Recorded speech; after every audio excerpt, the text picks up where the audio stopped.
दोस्तों, अगर आपको ये वीडियो अच्छा लगा ना तो प्लीज ना वो नीचे वाला लाल बटन दबा दो, सब्सक्राइब वाला, और हाँ, घंटी भी बजा देना ताकि जब अगली बार मिले मैं फिर हंस सकूं। आप तैयार हैं? तो सब्सक्राइब करें। बहुत समय पहले की बात है। एक जंगल के किनारे एक ईमानदार लोहार अपने परिवार के साथ रहता था।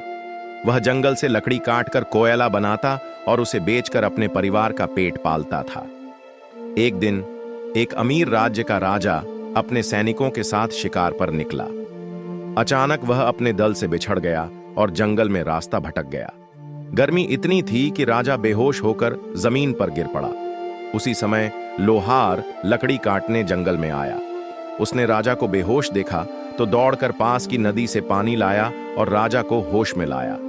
राजा ने आंखें खोलीं तो सामने एक साधारण ग्रामीण को देखा जिसने उसकी जान बचाई थी। राजा बहुत प्रभावित हुआ और बोला, तुमने मेरी जान बचाई है। अगर कभी मेरे राज्य में आओ तो मैं तुम्हें बहुत कीमती इनाम दूंगा। कुछ समय बाद लोहार राजा के राज्य गया। राजा ने उसका भव्य स्वागत किया और दरबार में सबके सामने उसकी प्रशंसा की। राजा ने उसे इनाम में चंदन का जंगल दे दिया और कहा, यह जंगल अब तुम्हारा है। ये तुम्हारे नेक दिल के लिए मेरा तोहफा है। लोहार बहुत खुश हुआ, लेकिन उसे चंदन की लकड़ी की असली कीमत नहीं मालूम थी। वह सोचने लगा, अब तो मुझे दूर दूर लकड़ी खोजने नहीं जाना पड़ेगा। सारा जंगल मेरा है।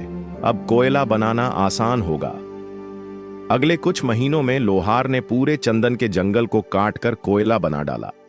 एक दिन राजा को चंदन की लकड़ी की जरूरत पड़ी तो उसने अपने सैनिकों को उसी लोहार के पास भेजा।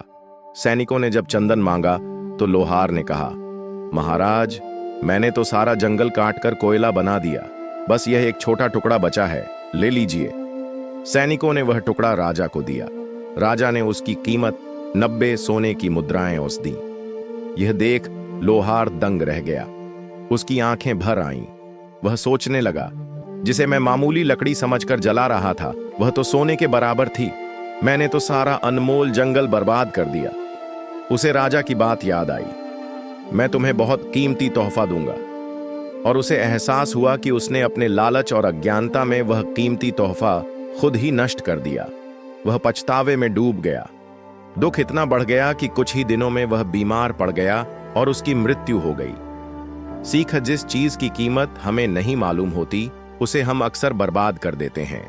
हर तोहफे की असली कीमत समझना जरूरी है, वरना पछताना पड़ता है।